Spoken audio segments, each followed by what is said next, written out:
Welcome, everybody. We've got about 1 minute before we get started to maximize our ability to figure out who everyone is. If you can rename yourself, that's clicking on the 3 dots in the upper right-hand corner of your name box, and just go ahead and add your organization, make it so that we know who you are and whom you're with. Also, please do have yourself muted as we listen to the great panelists today.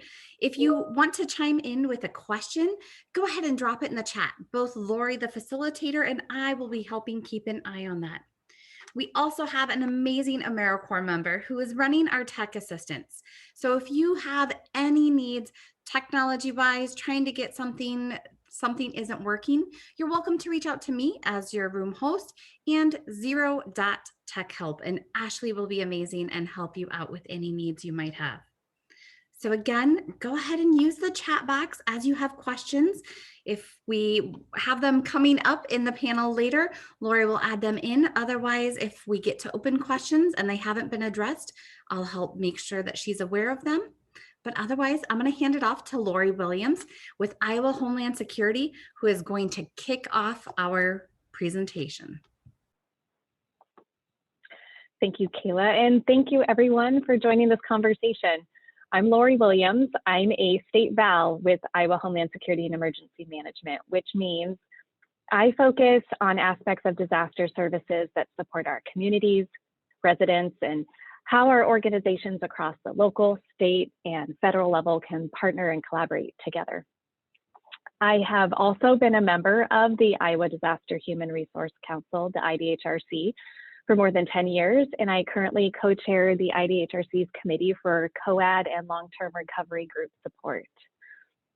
So the intent of this discussion is to hear more about how the partnerships between long-term recovery groups and the emergency management agencies supported the recovery of Iowa communities after recent disasters, and some of the lessons learned, takeaways for strengthening these relationships, and to provide an opportunity to ask some questions to our panelists that you can take back with you as you strengthen these partnerships in your own communities. For those learning about long-term recovery groups today for the first time, these are collaborative groups formed after a disaster to bring together the social service, faith-based, nonprofit entities, as well as emergency management and the private sector to work together collaboratively for the recovery of the community. These groups are built in a structure that is dependent on what is needed for that community for that disaster. And so each one will look a little different than the other. However, the areas they cover are often the same. The focus is on identifying unmet needs, supporting the most vulnerable in the community, disaster volunteer management, in-kind donations, that emotional and spiritual care, also the repair and the rebuild that's needed after a disaster, the community assessment and fundraising, all very critical roles. And so how we work together through that process is something that we could probably discuss over and over and over again and always capture something better, always capture a nugget that we can use, an idea, a way to enhance those partnerships. So with us today, we have representatives from long-term recovery groups and their respective emergency management agencies to share about their experiences. First, we have from Marshall County to share from the 2018 tornado that impacted Marshalltown, Linda Havelka, co-chair of the Marshalltown Long-Term Family Recovery Group and the executive director of Child Abuse Prevention Services in Marshalltown. We also have Kim Elder, emergency management coordinator with the Marshall County Emergency Management Agency. And to share from their experiences from the 2019 floods, we have Hillary Christensen, chair of the Fremont County Long-Term Recovery Group and the chief financial officer at George C. Grape Community Hospital, and Mike Crecilius, emergency management coordinator with the Fremont County Emergency Management Agency. And we have from Scott County, also with the 2019 floods, Kelly Thompson, chair of the Quad Cities Long-Term Recovery Group, which is part of Disaster Ready Quad Cities. And she's the vice president of grant making and community initiatives with the Quad Cities Community Foundation. And then we have Dave Donovan, Director of the Scott County Emergency Management Agency and the Scott County Emergency Communications Center. We have this great lineup of panelists talking to us about some of the most recent disasters and really looking forward to some of the information we can gather. So thank you, our panelists, for being here with us today. So let's begin by hearing a little more about the disasters you experienced and your counties. Let's start with Marshall County. Linda and Kim, I'll hand it over to you. Good morning, everyone.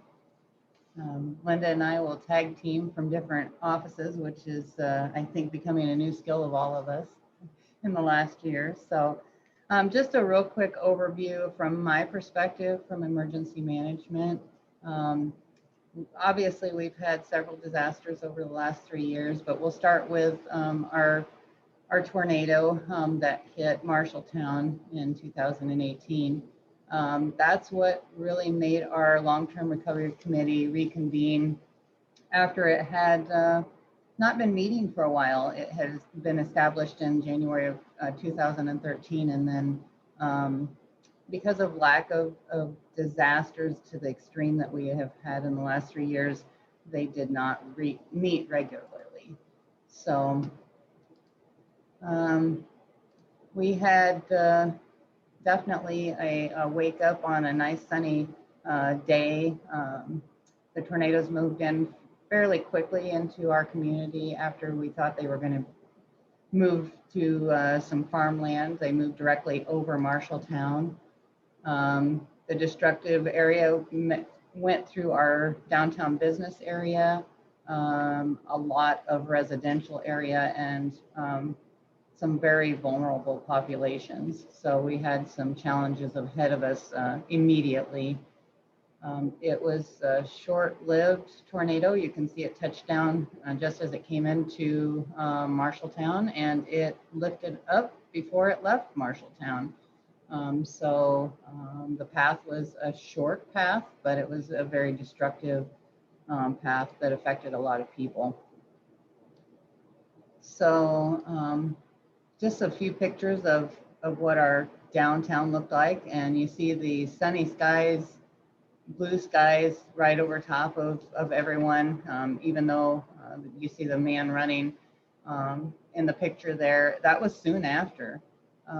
It turned right back to the blue skies and nice sunny day right afterwards. So yes, we were able to get in and start assessing quickly because of that. We didn't have rain and storms move in behind that storm cell. So that was somewhat of a help. It seemed like the tornado was one of the worst things that could happen to our Marshall County, but it did show us that the community stepped up and volunteered and donated. We knew they would, but to the degree that they did and the teamwork that we saw was just amazing. Our long-term recovery group then reformed and grew pretty fast after the devastation, just because we were able to basically strike while the iron was hot and get people to step up when they were wanting to actually be helpful. So a lot of industry there, a lot of homes, a lot of the old buildings on the downtown Main Street. Our communications, Raycom, I know a lot of you work with Raycom for your communications, and being able to see through a building as I came around the corner to see where our communication center actually went for a backup. Our communication center was down to because of a gas leak, and this is where they retreated to. But Raycom was able to keep us up and going with our communications, even though the hurricane strength building now was open air. So it affected our government entities also, the city of Marshalltown buildings and the county seat. Not only did the Marshall County Courthouse have wind damage that you can see there, and we didn't have a lot of rain behind that tornado like you saw, there were blue skies, but the cupola fell and pierced through the roof of the courthouse, and it pierced through the fire extinguishing sprinklers. And so the sprinkler systems from the top down basically drowned out more than half of the courthouse. So you can see that pretty much everything was touched in some way down through that destructive path. We were very limited on amount of injuries we had. Life-threatening injuries were very few. We had a death after the tornado, but that was during cleanup. So we were very blessed with that aspect of life safety. Some of it was training and exercise, and other parts of it was plain luck and a blessing. So everyone was ready to recover and be better than ever, and everybody wanted to do that quickly. But we knew as the long-term recovery committee, by talking to others, that this was definitely a marathon, not a sprint. So the spark was ignited within the community. We were rebuilding that long-term recovery committee with bringing everyone back together, and then some new partners, and adding non-traditional partners, and then community members that were ready to step up and help out. We learned from other long-term recovery committees, COADs, and we were definitely open for new ideas and solutions. Linda, go right ahead. I'll let you add what you can. Okay. And do you have my slides there, Kim? Yep. There we go. Okay, so I just want to kind of take you back just a little bit with recovery. The day of the tornado, there was 3 separate sirens that went off. And of course, the third one, as Kim talked about, we thought it was going to miss our community. It was supposed to go north of town. And by the third time you looked out, and it was dark, you knew something was happening. And as our little agency that I work for, we have 15 employees, but only 5 of us were there. And we were huddled together listening to the local radio station and hearing how the tornado was coming down Main Street, pretty much. And our agency is on the east side of Main Street. And as I'm sitting in that room, my daughter sent me that photo that you're seeing there. And all of a sudden it became very, very real, very real. And so the tornado went by, you know, and just like Kim described, we walked out and the sun was shining, but yet there was a war zone that we had to, no emotions, you couldn't process it, you just had to go. And as a helping agency, like I said, there wasn't time to process it. So next slide, Kim. So pretty much right away, our long-term recovery, it was helping agencies, your faith community, we all kind of gathered together, and we started as kind of a phase 1, really no organization to it, but we got going. And as you can see, we had a lot of people responding. We're really just working on basic needs, and that was it. Kim, the next slide. So then after 10 days, we decided we might want to get a little more organized. So we came up with different committees that we thought we needed to form. So we had a meeting, and there was probably about 50 to 75 people that came. We broke into groups and formed these different committees. And then from that, chairs were elected from each committee, and then we had a steering committee. So the other thing that was happening in those first few days also was we had this, like I said, this resource fair where there was over 600 people came to ask for assistance. So it was kind of crazy. But we also had so many volunteers, and that was very hard to manage. And that's why we had the volunteer management. But there was so much happening, and I'm sure Kim can say too, there was more volunteers than we knew what to do with. We were just inundated right away. So next slide. So then after day 11, like I said, we became more organized. We were still focusing on the basic needs, but then we started to do some assessment. We went door to door, trying to see what people needed. What did families need? Now that we have the basic needs met, what was out there? where the tornado hit was a very vulnerable population. And there was they didn't have insurance. Language was a huge issue, a lot of Spanish speaking, Burmese speaking. So we had to worry about that as well. Next slide. And then we finally, by November, we finally got our act together, and we really started working on our process, how we were going to get everybody through the recovery process. Winter was coming, and that was very difficult. Just like Kim said, this was a marathon. It's not going to happen quickly, but we were able to get through it, getting the eligibility applications and screenings, and did a lot of outreach efforts, and also got churches involved and service groups to help with the unmet needs that we as a group could not handle. The positive thing is we did not have to do a lot of fundraising because the money came in. We had a lot of our big industries gave sizable donations that helped our efforts. And next slide.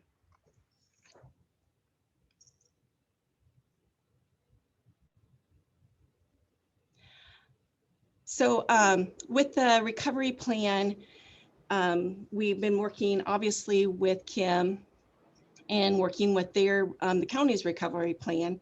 I don't know, Kim, if you have anything else you want to add to that. Nope, I think we're gonna maybe talk about that later, but I think you got it covered. Thank you. Okay, thank you.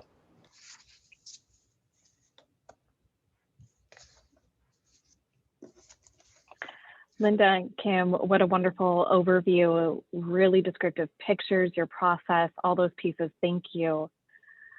Now let's hear from Hillary and Mike on the 2019 flooding in Fremont County. This is much easier to do when you do it in person. You can see everybody. And I'm going to be looking down here a lot so I can keep an eye on my timer. Okay, Bartlett, Hamburg, McPaul, Percival, basically everything west of Bluff Road was underwater in 2019. And these are the same 4 communities that were affected by the 2011 flooding. During the course of this, we had 317 homes underwater, 34 businesses, and it affected at least 2,500 people. Next slide, Hillary. I'm gonna have to stop sharing for just 1 second and share Okay. again.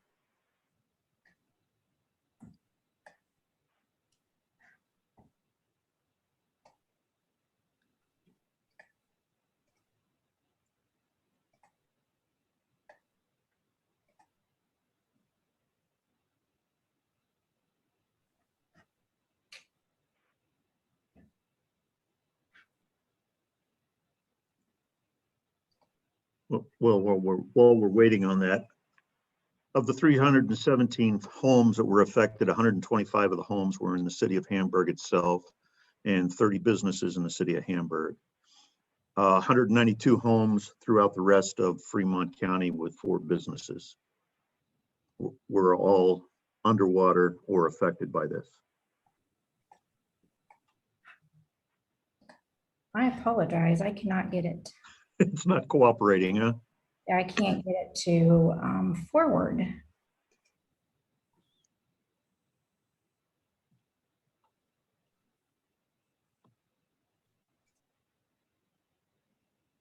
Oh. Okay. Okay, well.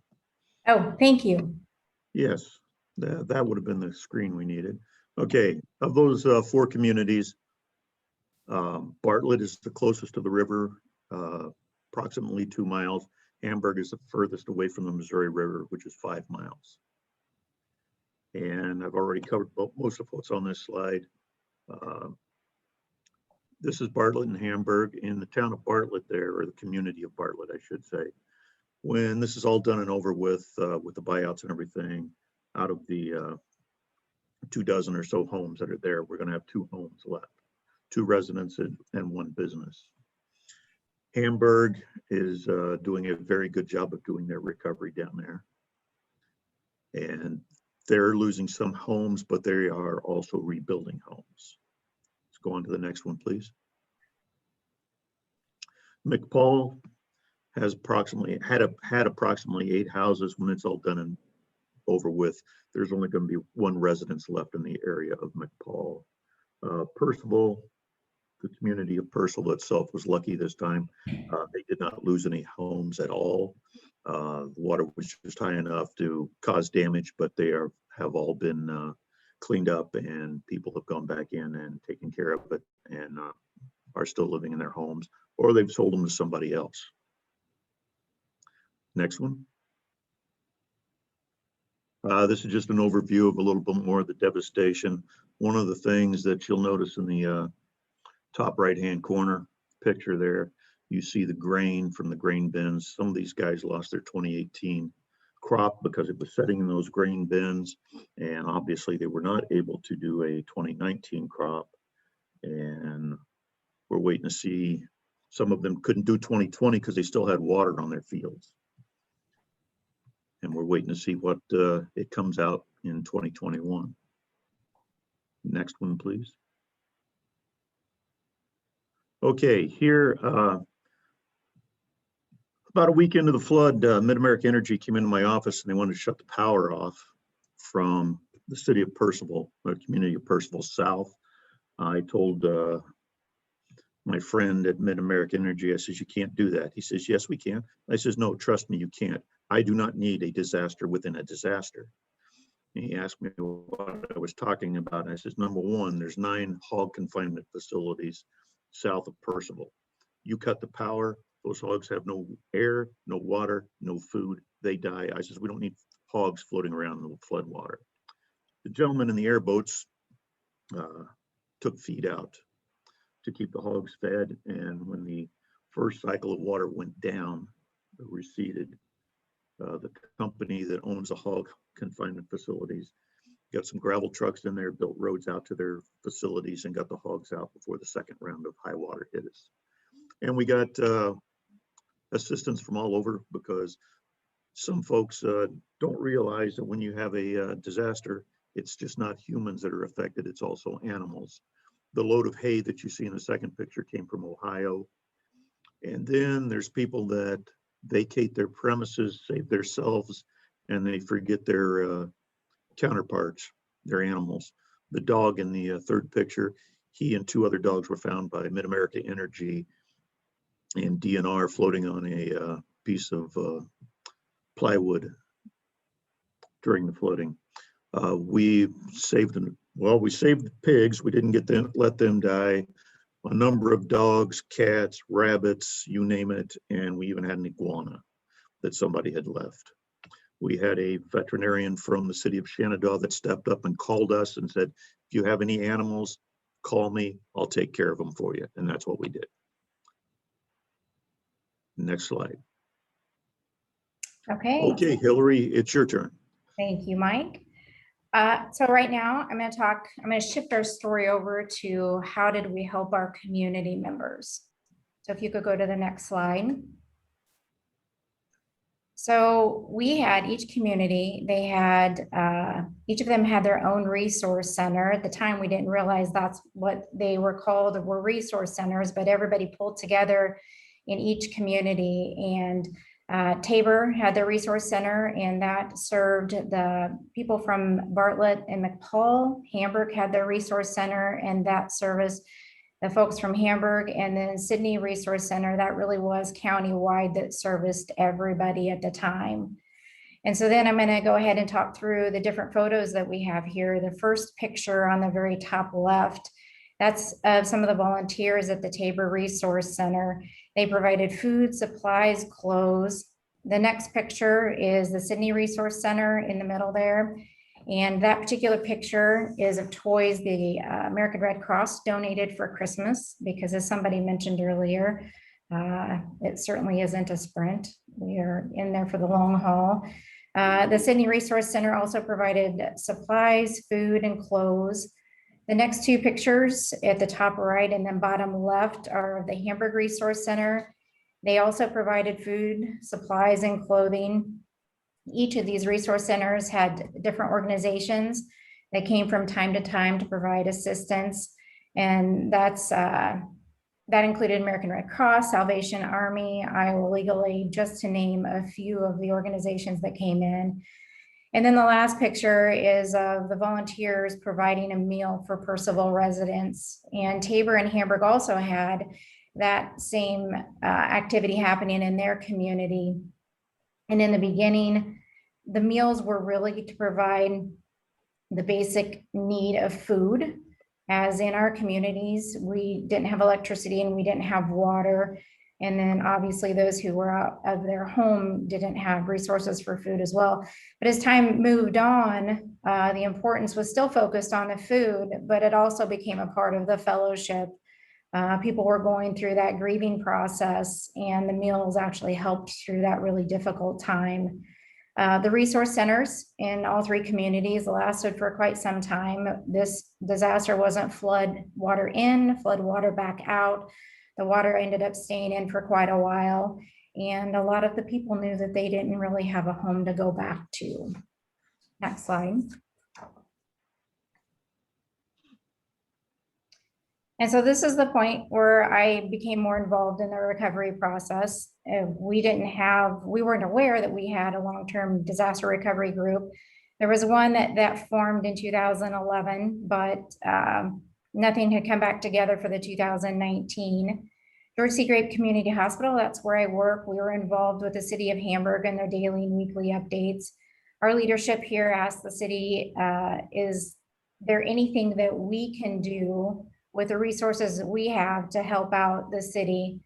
And they said that there really was a need to help with individuals. The city themselves were trying to get back online with the services they provided, sewer, water, electricity. They were working on separately with Mid-American, but still trying to recover there. So they saw the need for help with the people of our communities. They just needed help from filling out forms, for insurance, for FEMA. They needed help understanding their legal rights, and they just needed somebody to listen to them. Everybody had their story, and again, going through that grieving process that I wasn't really aware of until I became a part of this process. And now I understand kind of how that process works and the importance and the need for that spiritual and emotional care. So this is when our hospital team went back and we started researching on how we could help. And it's amazing. Once you start doing that research, the number of phone calls that started coming in from different organizations, because they get word that, okay, somebody's pulling some of this together versus the different communities. So with the help of Lori, who introduced us at the beginning from the Iowa Department of Homeland Security, and Yvette Alvarado from FEMA, we started the journey of developing a long-term disaster recovery group. And Lori and Yvette weren't our only partners. And if you could go to the next slide. We already had partners who were heavily involved in the disasters, such as AmeriCorps, Salvation Army, Iowa Legal Aid, FEMA. There were several divisions of FEMA involved. American Red Cross, our community partners, which were all of the schools, all of our hometown prides. Thank goodness for hometown prides, because they really pulled together with people with different resources, numerous community volunteers. Again, the people that came to help was unbelievable within our community who had already been affected by the disaster, and then also our neighboring communities. You could go to the next slide. And so then once we started our journey in developing the long-term disaster recovery group, so in addition to the ones we had on the previous slide, we began working with Project Recovery Iowa, West Central Community Action, and the Omaha Community Foundation. There were so many organizations and people were helping. I'm sure I've missed mentioning many of them, but this is the beginning of our story, and I'm sure we're going to be filling in some of those gaps as we move throughout the hour. So I'll hand it back over to Lori.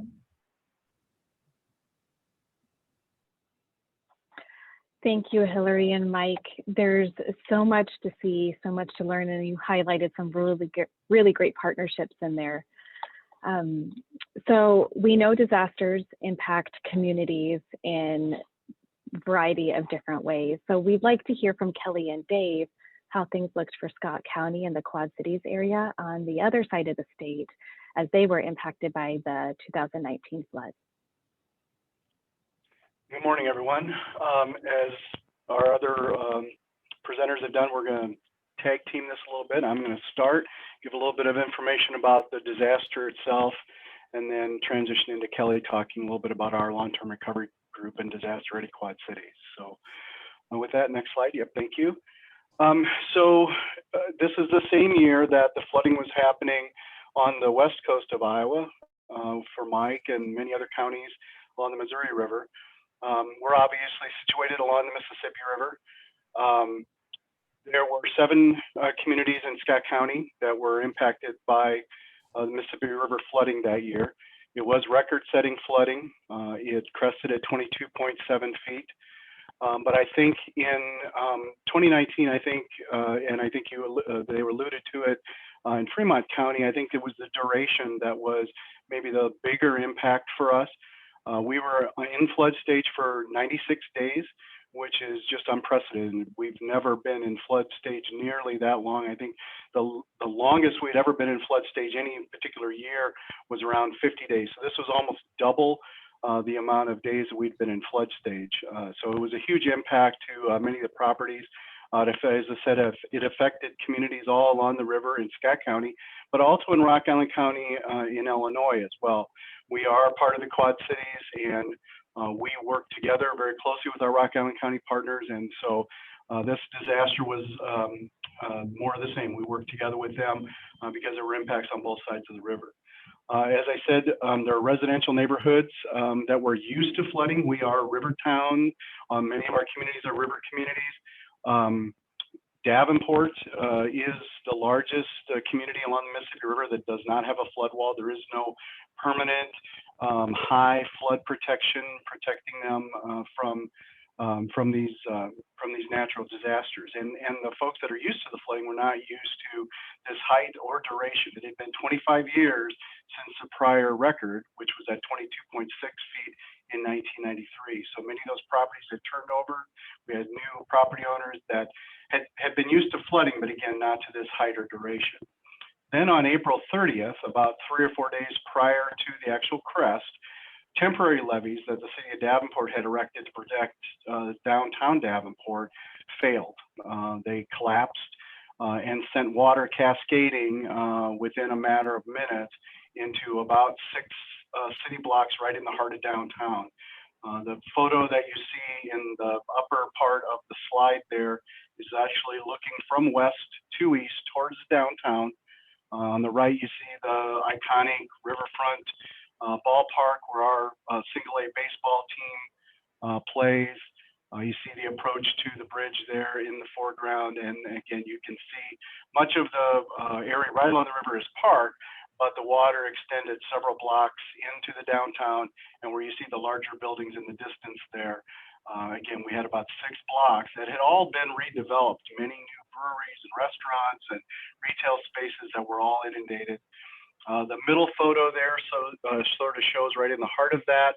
In the distance there, the railroad viaduct is actually the viaduct leading to the Arsenal Bridge, which leads to Arsenal Island, which is in the middle of the Mississippi. That also runs adjacent to the roller dam. So the roller dam along the Mississippi River is right there. You can see cars in the floodwaters there.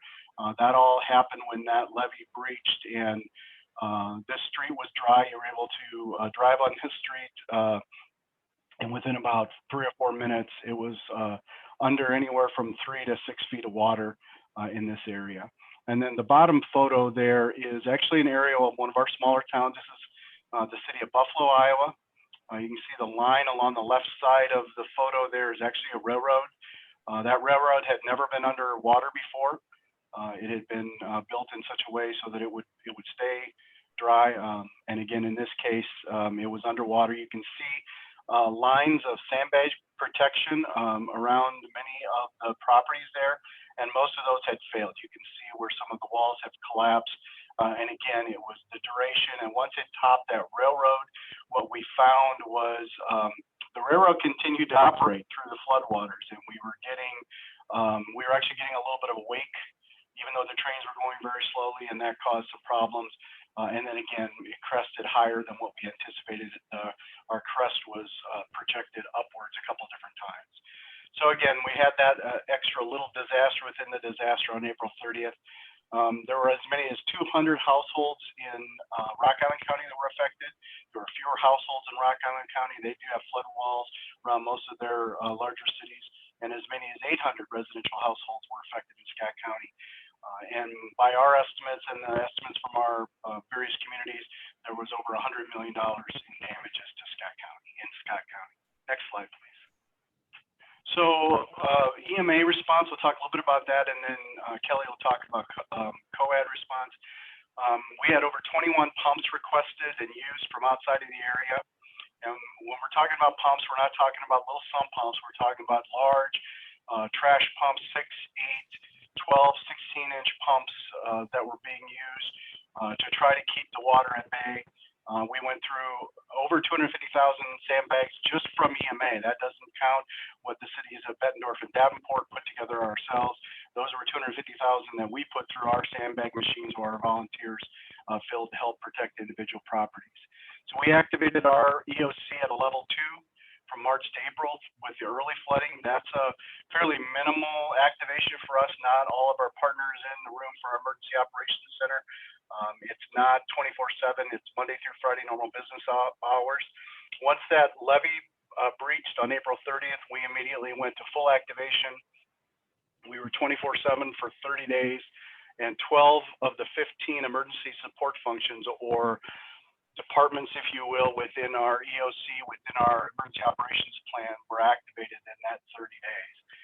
We were coordinating with our water and wastewater providers. The height of the water and the duration of the water provided us some challenges with our wastewater treatment plant, as well as our freshwater plant, which also would have provided some very significant challenges were we to lose either of those vital resources. That would have provided challenges for our long-term care facilities as well as our hospitals. So we were having some very sobering conversations around some of those issues. And then along the way, coordinating with our state, federal, and local resources and partners, and then grappling with the media and misinformation. When that sandbag temporary levee breached, I was getting phone calls from the New York Times, the Associated Press.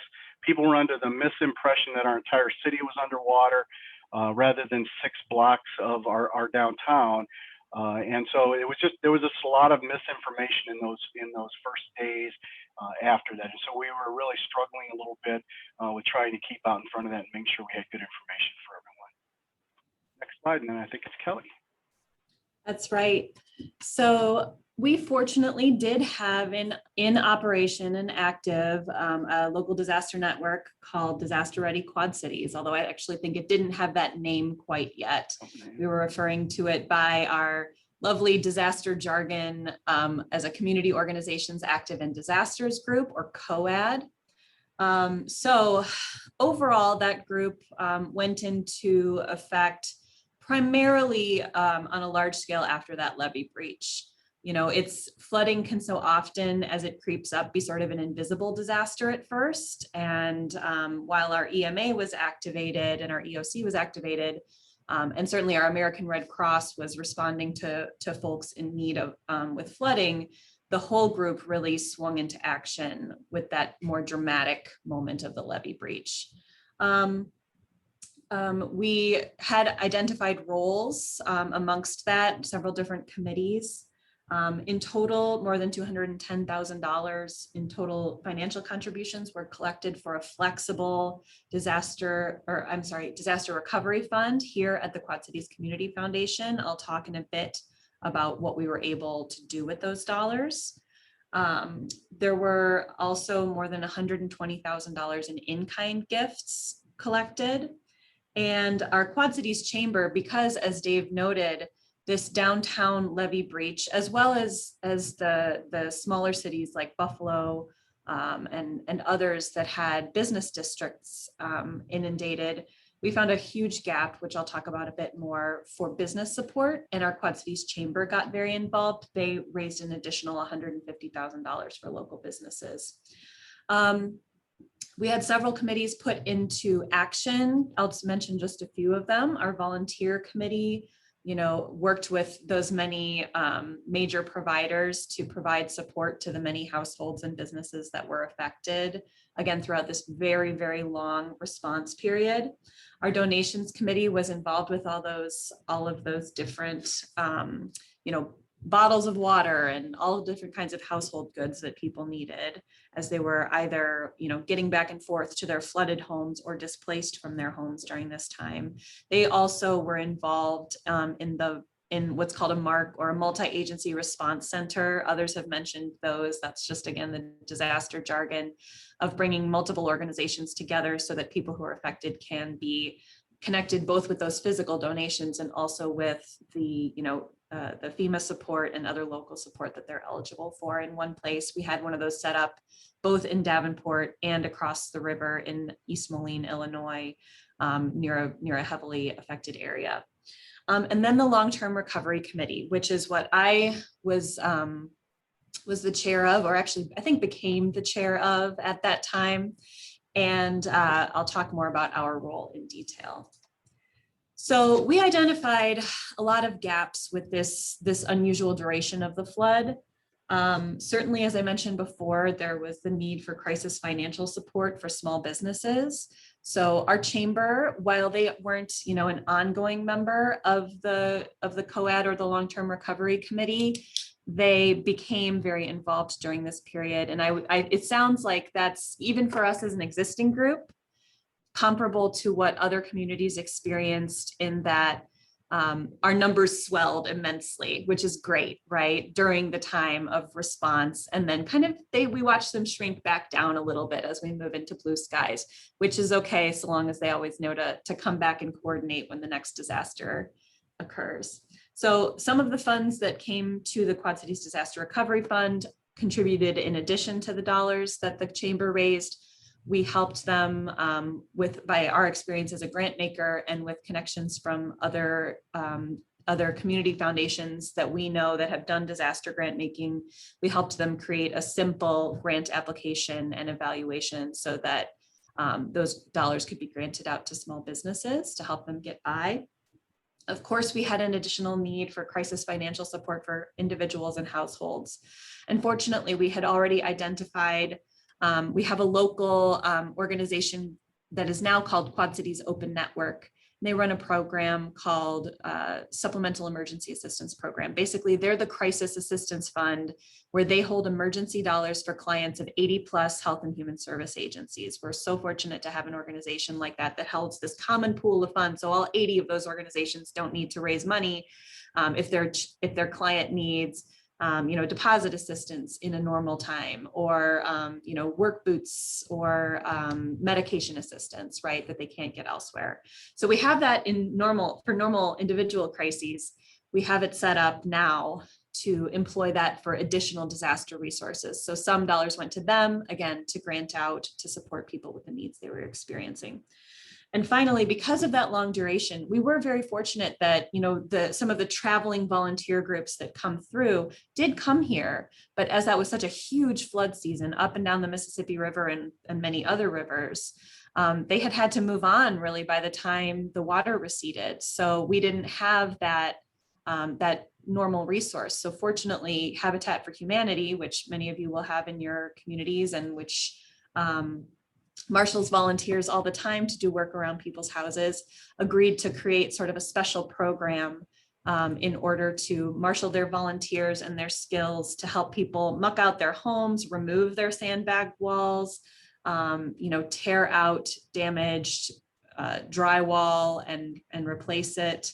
And that made a huge difference for some folks. They had at least one story, and really probably several more, of people who still hadn't recovered from previous floods, right? Who still had damage in their home from previous floods, and were able to get that repaired after struggling for years with insurance and FEMA and not having enough for this and not having enough for that, of getting back to, how their house needed to be.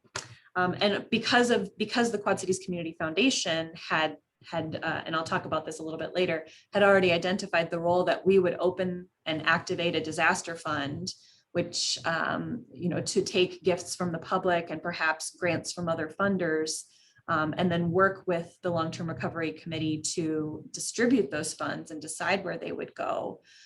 We were able to support all of these and a few other responses. I'll close there.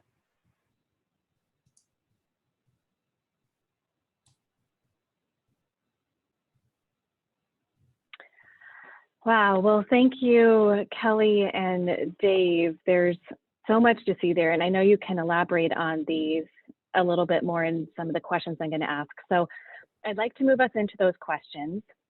The way this is going to flow, I'm going to start with questions first for the long-term recovery groups. And rather than going in order of disaster, we're going to start with the formation of the long-term recovery group and kind of move along. So Hillary in Fremont County, I'd like to start with you.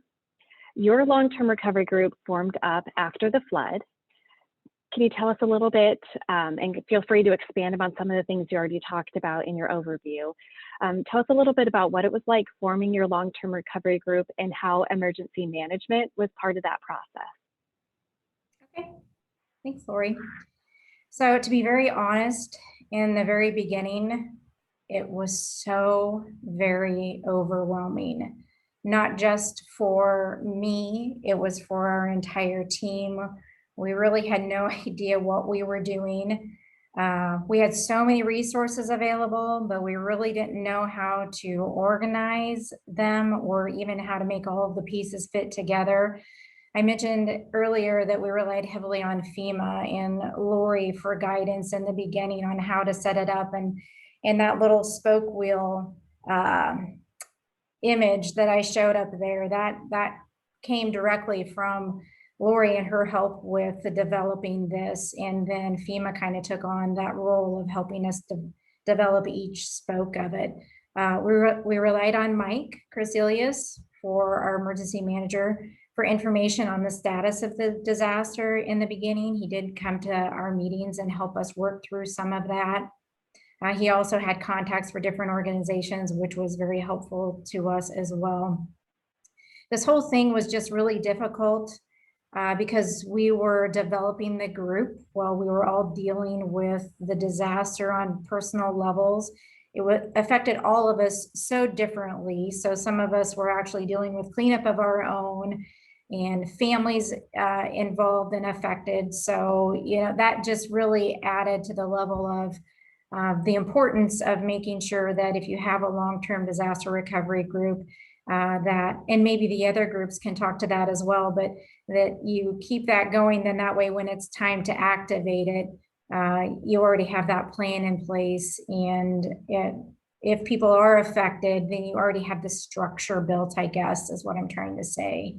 And speaking of the structure, our first job, it was establishing that structure, and it seemed kind of crazy because it felt like in the beginning that we weren't actually helping people, but we had to develop bylaws and we had to develop policies and what our mission was. Those were very important, and we saw the importance of those as we moved through that entire process of developing the disaster recovery group. At the same time, we were working with West Central Community Action to set our unmet needs policy to govern how we would distribute the funds that we had received. And we had received quite a bit of funds. I think it ended up being well over $200,000 that we received. Again, we didn't have to fundraise at the time. The funds in the immediate just came in. So that was nice that we didn't have to do that part of it. And part of the funds coming in was the Omaha Community Foundation. They needed assistance distributing funds, and they came to our group where we worked, on those unmet needs policies and financial policies. And like I stated before, I didn't realize how important those would be until we started trying to disperse all of that. And I can't emphasize enough the importance of FEMA and Iowa Department of Homeland Security, because we really didn't know what we were doing, and they were there to help us along the way with everything, with whatever resource we need. You need this form. They were there to help us put all of that together.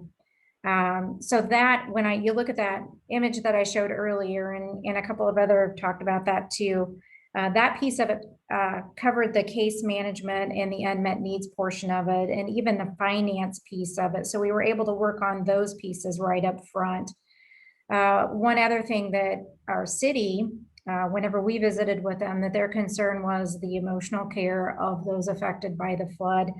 As I learned through from Project Recovery Iowa, there's a grieving process and how that goes up and then back down. And the folks of our county, they went through a traumatic event and how it all unfolded.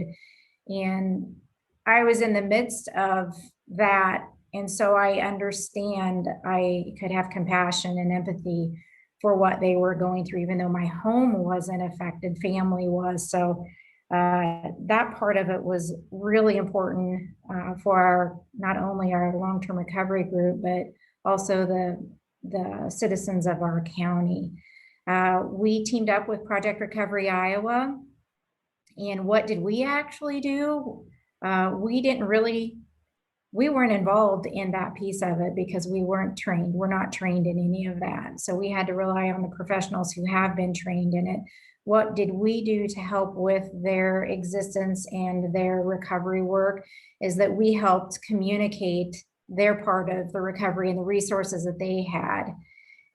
That's one thing with the communication spoke of it, that we wanted to make sure that we became the trusted source for reliable information, because I don't know if any of you have experienced that, but there was communication coming from so many different resources, and you got to the point of, well, is that accurate? Is that not accurate? So that became very important for our group, that we provided accurate information. And part of that was sending out information for Project Recovery Iowa and then other partners of our group. So the volunteer coordination, in the beginning, we had AmeriCorps leading that effort. And so we weren't really involved in that piece of it, which thank goodness, because we had so much in the very first part of it. As time has gone by, we've realized that we have opportunities to grow in that area. And we continue to work on that, because even today we are still, our volunteer committee is still working with individuals of our community and of the Bartlett community to clean up and rebuild their life. And that's even 2 years after the fact. Construction coordination, that part was hard for us because in the immediate time, the volunteers who had those skills, they were actually involved in the cleanup. So again, that's an area where we can continue to grow and be better prepared for the next one. So then to put it all together, we really relied, again, I've said that a million times, on our resources. Our recovery group, we didn't actually do the work, but we found resources that were the professionals, the experts in their area that could actually do the work, and we just really ended up coordinating it. So that includes Mike Crecilius, our emergency manager. Not only did they help us get off the ground, but they helped us provide meaningful help to the citizens of our county. So I'll pass it back to you, Lori. Thank you, Hillary. It's great information. It's great perspective, and actually kind of leads really well into my next question that's for Kelly in Scott County area, in Scott County in the Quad Cities. You have a preparedness group already formed. You referenced this in your overview. The Disaster Ready Quad Cities is the name now. However, at the time, I think it was the Quad Cities COAD. Mm-hmm. And sometimes this group is called a COAD, that Community Organizations Active in Disasters, because it exists year-round to help the community prepare and therefore respond faster to disasters that may come. So can you tell us how the interaction between the Emergency Management Agency and that COAD, that group, which is now called Disaster Ready Quad Cities, how that played out? What was different about your process because of that established relationship? Yeah, thank you, Lori. I think, first of all, I guess I can't say enough about how great Dave Donovan is. I just want to say that and embarrass him a little bit, because he, at the time he became emergency manager in Scott County, connected with this group, saw its value. It existed, and it had, been carried forward by great folks, and it needed an infusion of more involvement. So he really took it under his wing, and in fact, at one point was the chair, which you don't want. You don't want your emergency manager to have to be the chair of your COAD, because when disaster strikes, they have got other things to do. So, when we as the community foundation got involved, we were able to provide some grant funding to help build the capacity of the COAD and later rebrand the COAD so it's easier to tell people what it is and get people involved with it. But that wouldn't have been possible, without the support of many others and with Dave. So all that to say that pre-existing relationship is really key. And I'm sure even for those groups that just started during their most recent disasters, you did call on pre-existing relationships. And in some cases you had to build new ones, and that is harder to do in disaster, but absolutely can and does happen. But like you said, Laura, you can respond faster, you have some trust built. And ideally, you can define some roles ahead of time. So that was beneficial. Again, speaking specifically for the Community Foundation, we had decided and agreed with our partners in the COAD that we would activate a disaster fund, a disaster recovery fund for whatever disaster would come up, right? We had decided this in 2016, I believe, and our board had seeded it with $10,000. And I just really hoped we would never have to use it. But then we did. So we knew, our board knew. So this is just one example of one organization, right? We knew, our board knew, and our staff knew this is what we're going to do. Now, when we actually implemented that, boy, did we learn a lot of things that we hadn't thought about, right? Like I hear you, Hillary, when you say it was overwhelming. It was still overwhelming. And it probably always will be, but at least you can rely on those relationships and some of those identified roles.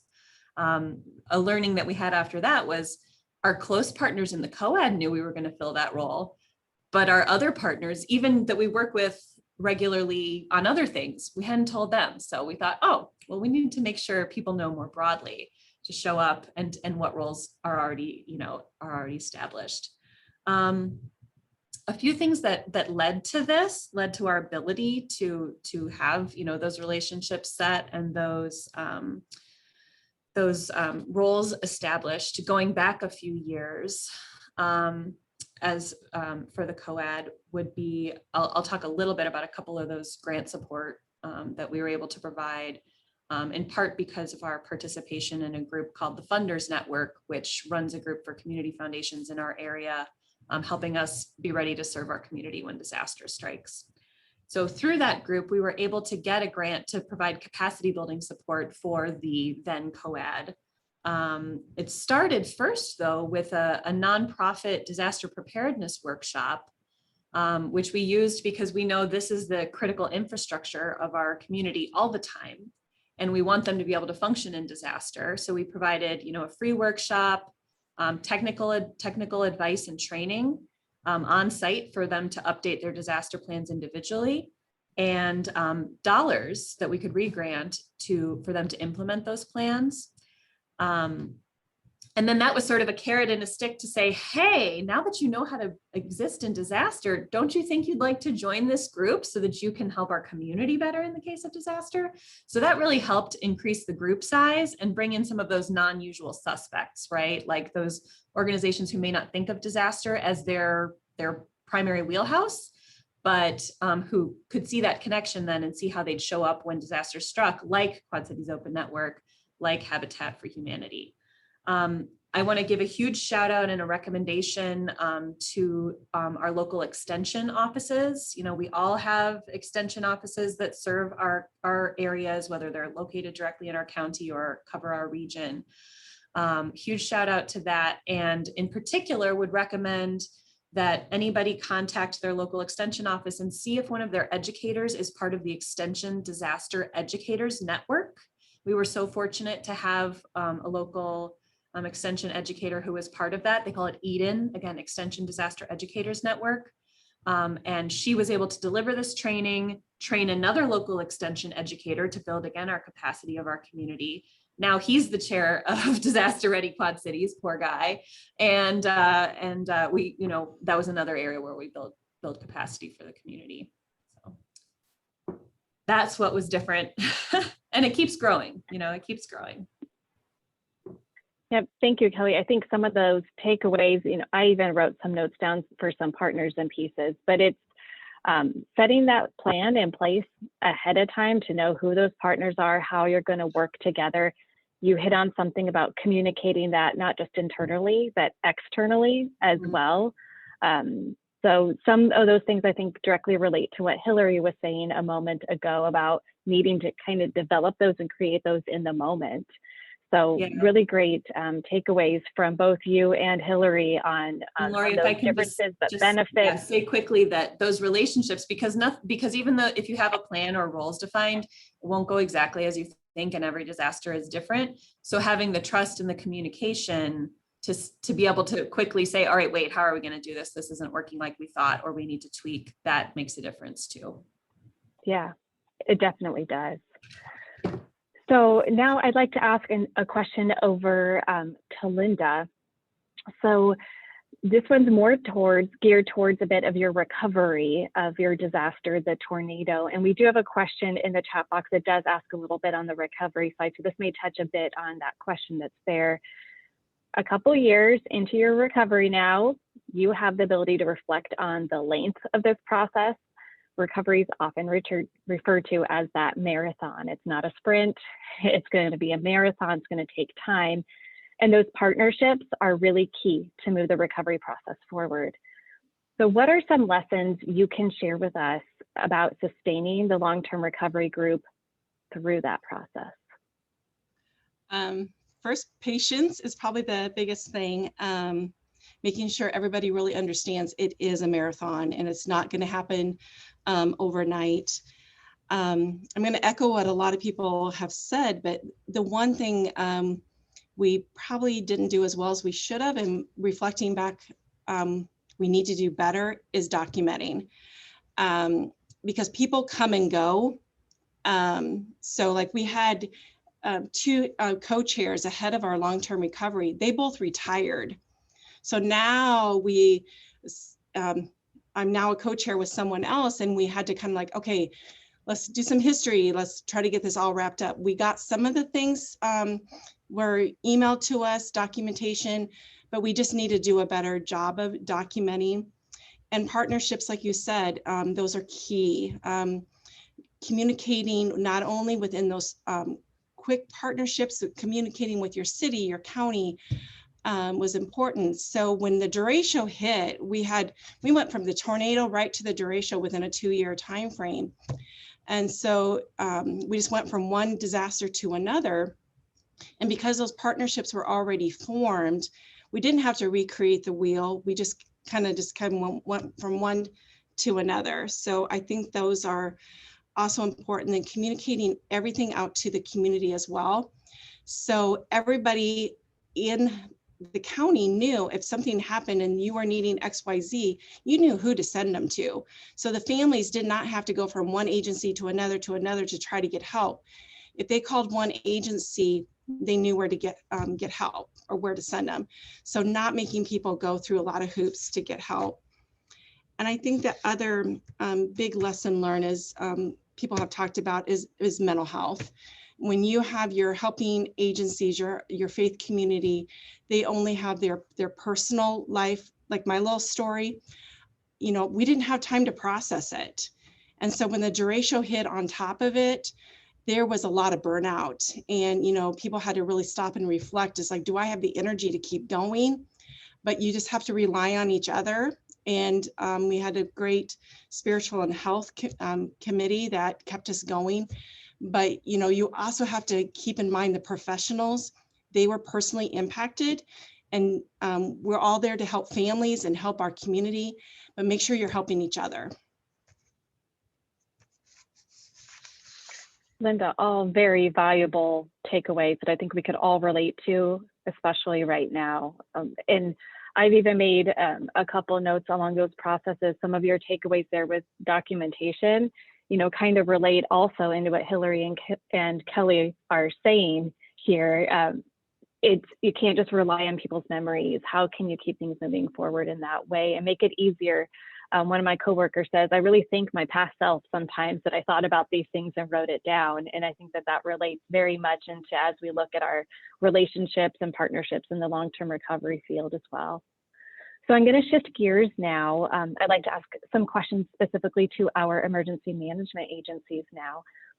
So as before, I'm going to gear these questions to each of you specifically, draw out some of those unique aspects about your emergency management agency and those long-term recovery groups, the disasters you experienced, how we can build upon those experiences.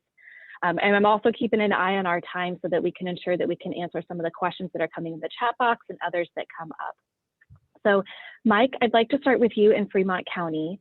Kind of thinking back to this, I know it's been a couple years. Why did you want a long-term recovery group formed in your county, in Fremont County after the flooding? How did that impact your community recovery, but also how does it help you within emergency management to have that solid partnership? Well, to start with, let's go back to the 2011 flood, compliments of some assistance from Homeland Security and FEMA. We put together a long-term recovery group during the 2011 flood. However, over the years, it's kind of drifted and fell apart.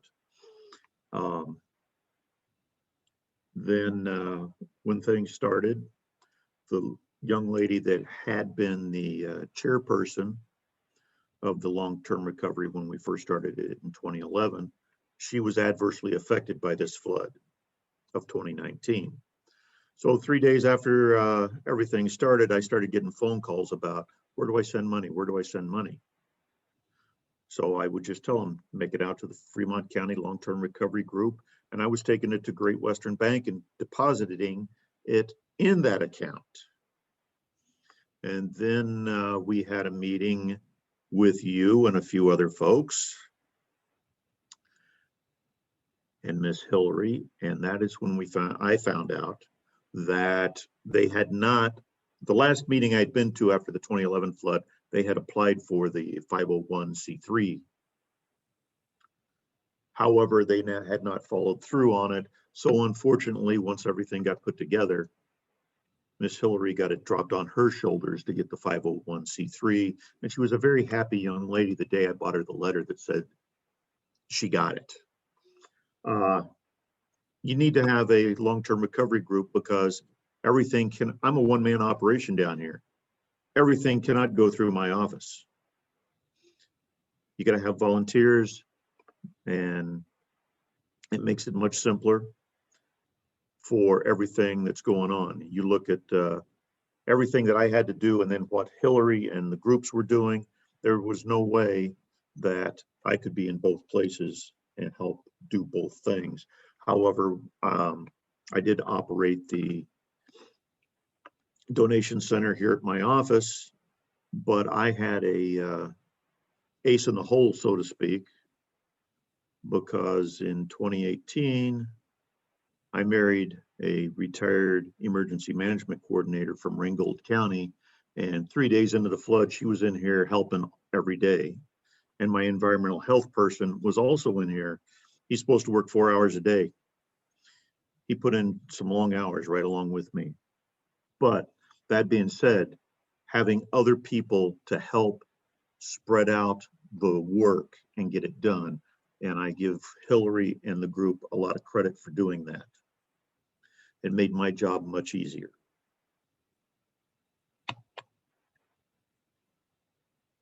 Absolutely. Thank you. Oh, sorry, I didn't want to cut you off, Mike. Were you about to say something else? No, I say that I think I covered that. They're still working. I still get phone calls, and I direct the people to either Miss Hillary or over to the extension office to Miss Mandy, and we'll talk about it and they'll take care of it. So they're doing a good job, an outstanding job.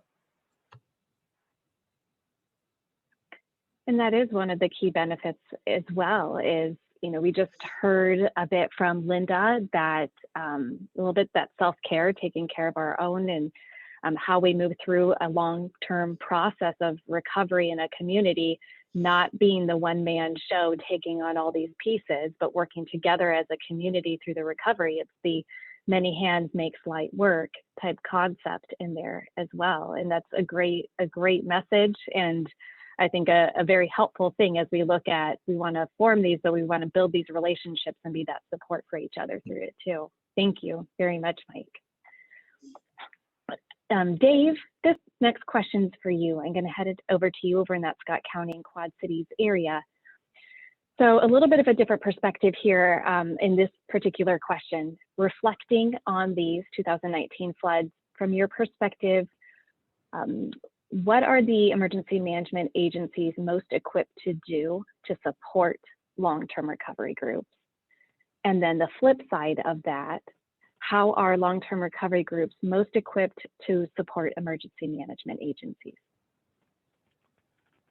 Well, let's start with the EMs supporting the long-term recovery group first. I think from my perspective, most of that support is best done while the skies are blue, before the disaster, helping with the planning process, facilitating connections with the long-term recovery group.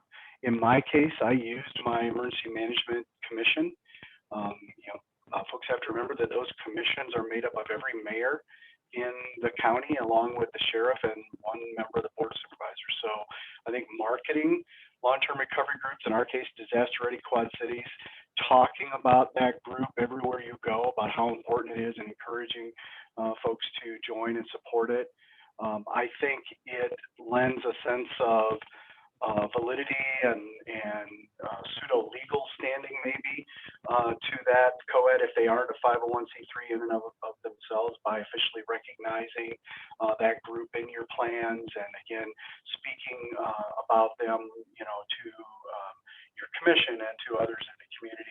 And I think that that then also ties the long-term recovery group directly into the EOC if it's part of your plan. It ensures that there's close coordination when the disaster happens. I think during a disaster, I think EMs, and Mike alluded to it, EMs can help assist the long-term recovery group maybe with some of their logistics. We also operated a donation center here in collaboration with our long-term recovery group.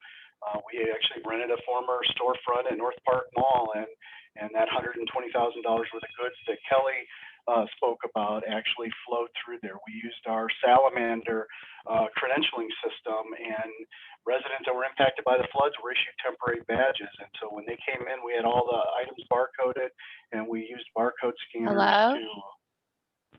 Hello? I'm sorry. Can you hear me, Lori? You are good to go. I think that was another person Okay. who was unmuted. All right. I thought Go for ahead, a second Dave. there. Yes, please Yep. continue. Go ahead. All right.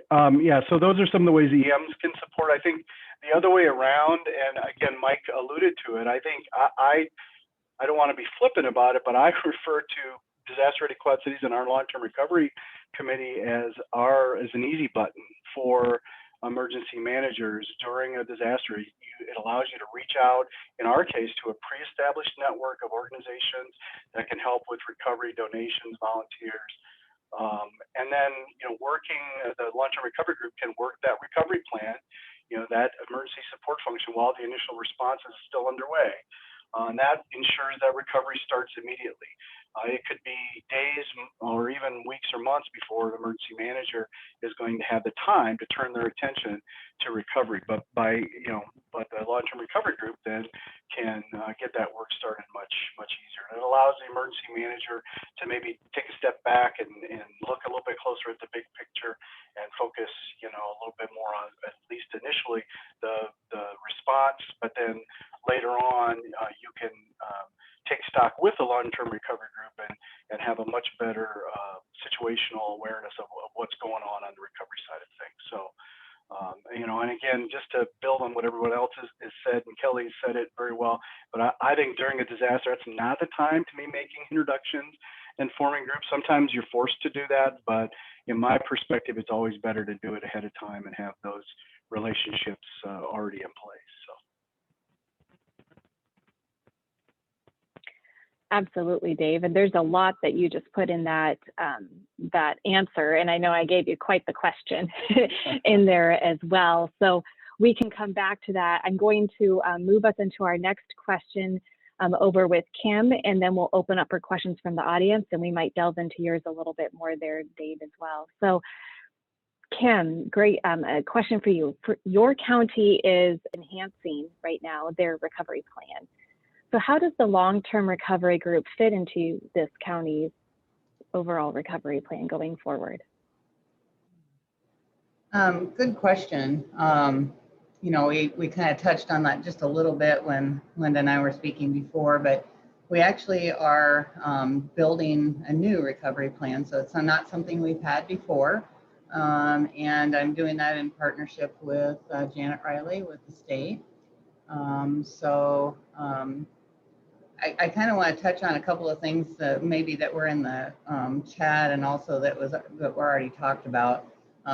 Burnout is definitely real.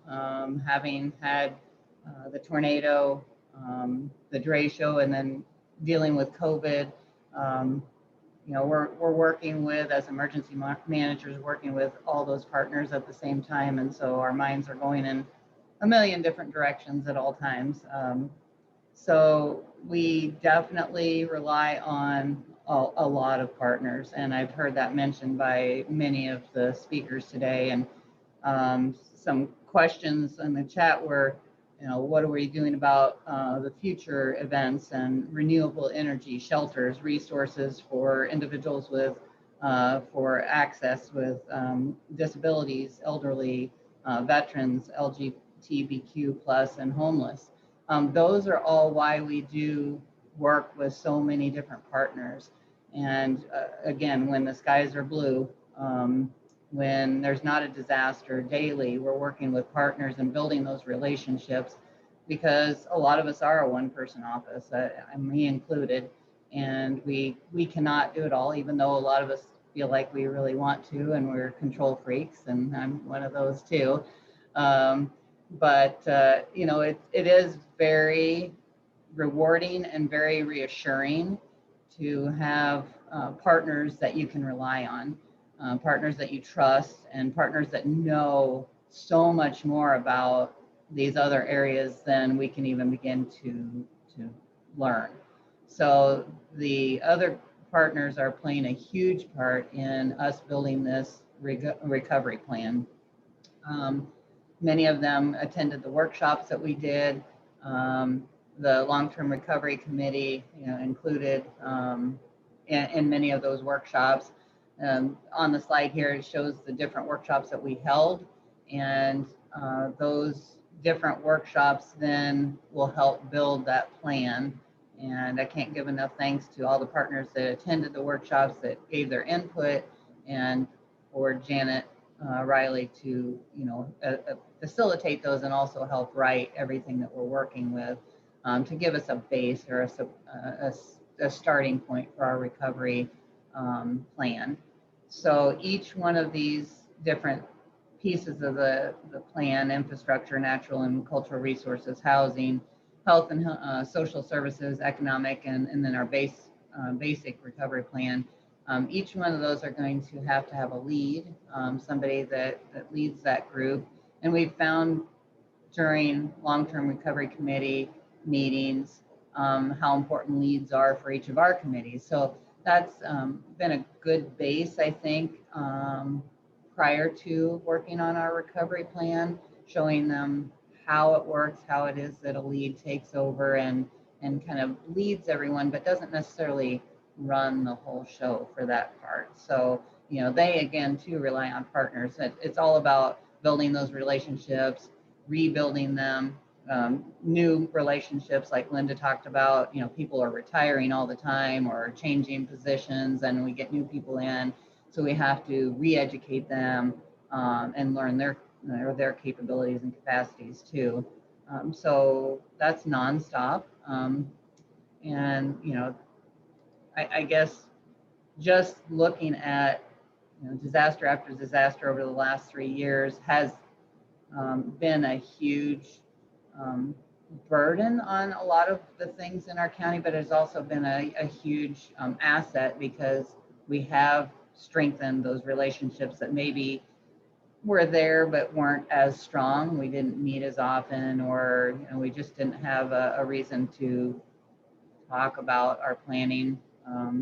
Or maybe the groups, when I put out an email, said, "Oh, it's Kim again." I tend to send out a lot of emails, but now they realize why. We have to keep those partnerships really strong so that when things happen on the, just a drop of the hat, literally, with that tornado just dropping in on us, we're ready to hit the ground running and continue on. So I think, like Linda said too, that we've just seen that the derecho, even though we thought the tornado was, as bad as it can get, the derecho hit from border to border, north to south, east to west. Everyone in the county was affected, but also counties around us were affected. So we didn't see the influx of shared partners coming in from other counties like we did before, because they were busy with their own disasters at that time. And we didn't get the spotlight like we did with the tornado nationally. So we didn't have a lot of those groups come in either, but we already had those connections with some of those groups. So we could reach out even if they weren't here in person and they were helping somewhat virtually. And COVID played a lot of role in that too, with having to be virtual. Had a lot to do with our sheltering and just a lot of things. As everybody knows, it changed things. So we rolled with those punches and changed things as we needed to. Somebody else mentioned that you can have the best plan ever, but every disaster is a different disaster. It doesn't matter if it's 2 tornadoes, are totally different. Just the circumstances and the resources, everything changes. So, and I know that we're in the process now of moving into a COAD. Our long-term recovery committee has talked about this off and on since 2013, but we just never really took that leap. And now that we've seen how disasters can really affect us and how we can play well together and help each other, we're starting the COAD formation. I kind of lead that over to Linda to let her talk a little bit about how we're working towards that COAD.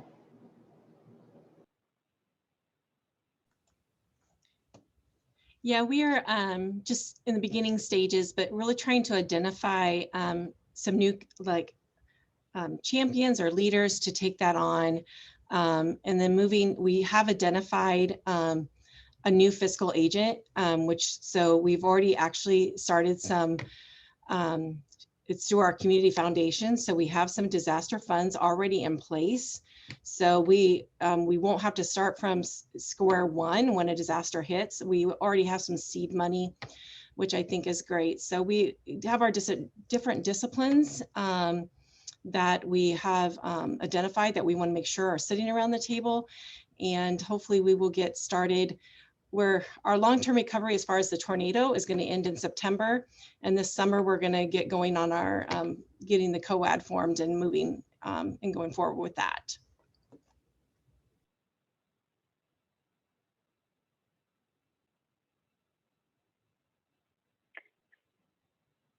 Well, thank you both, Kim and Linda, for touching on that and what your next steps look like and how that all integrates into your county's recovery plan. Appreciate you taking that into that next level for us. So we have about 7 minutes left in our session, and I'd like to open up for questions from our audience. We do have one in the chat box, and I will kind of just leave this open to whomever would like to answer it. The question is, what training would have been beneficial to have before the disaster? I'll jump in and just say, that guidance of how a COAD works and what committees should exist, what roles people, what is even the framework. We were really able to benefit from that.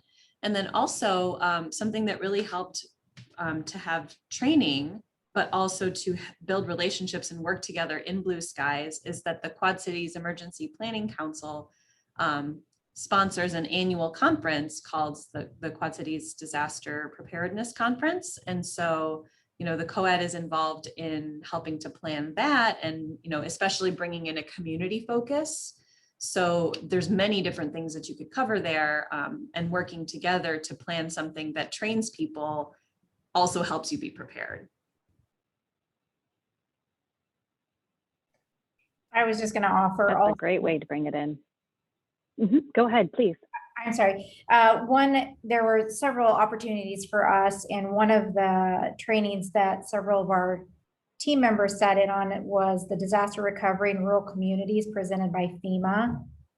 And so that gave us a base even for those of us who are, I'm familiar with disaster preparedness, but on the hospital side of things. So this whole disaster preparedness was completely new to me. And then also, even though I didn't get to be a part of it or sit in on it, American Red Cross also provided some training, like an all day, maybe it was a day or 2 day session of training on disaster recovery as well. So those are a couple of resources that I would offer up.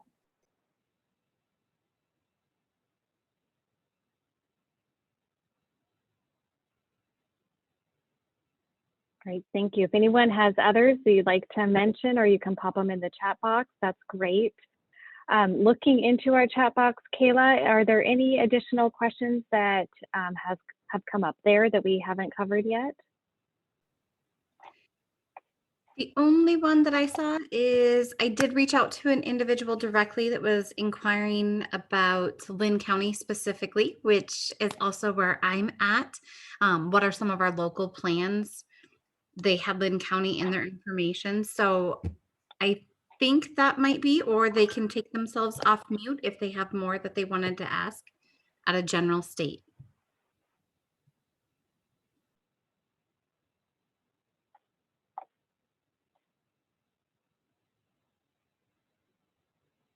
Right, and I think with that individual, we were also referencing some of his questions in Kim and Linda's conversation piece in there to be able to capture that for him.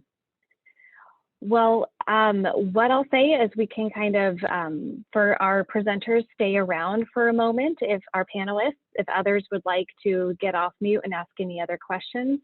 Otherwise, for those who are ready to move on with their day, I will say thank you for being a part of this panel session, and please join us for our next one as well. But the rest of us will stay on for a few moments.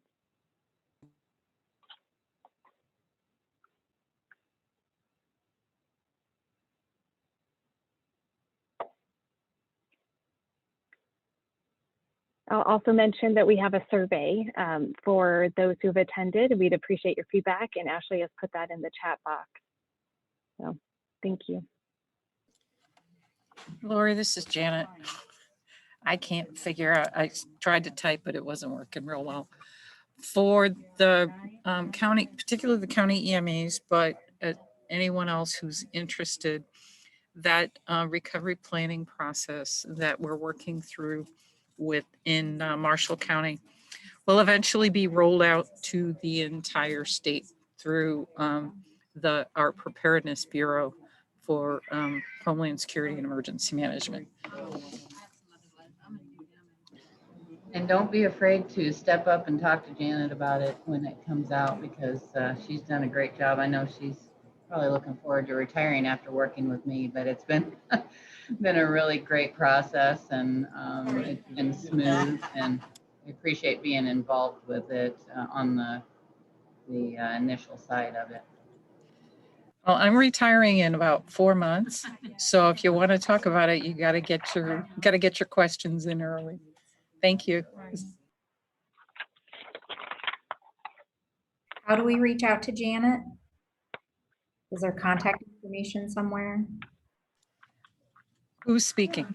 This is Hillary Christensen. I'm sorry. With Oh, hi, Hillary. No, Mike knows how to find me. Okay, perfect. Thank you. Mike definitely always knows how to find me as he nods his head. The county EMAs know how to reach me. So if you're trying to find out information, filter it through them. They'll track me down. Okay, thank you so much. Thank you for being interested. And thank you, everyone. And with that, we'll go ahead and we'll conclude our session. Thank you, everyone. Our next one will be at 1 o'clock, the Youth, Mental Health and Disasters, Resilience in and Through the Storm. We look forward to seeing you there.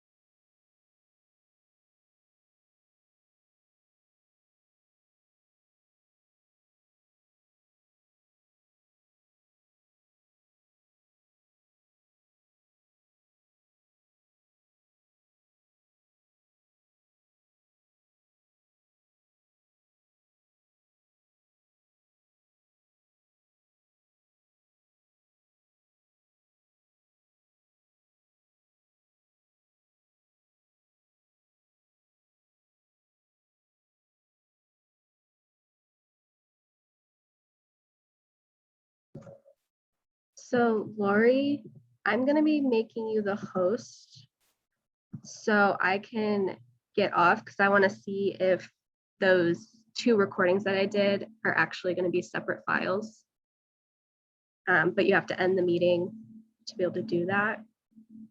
But I think if I leave,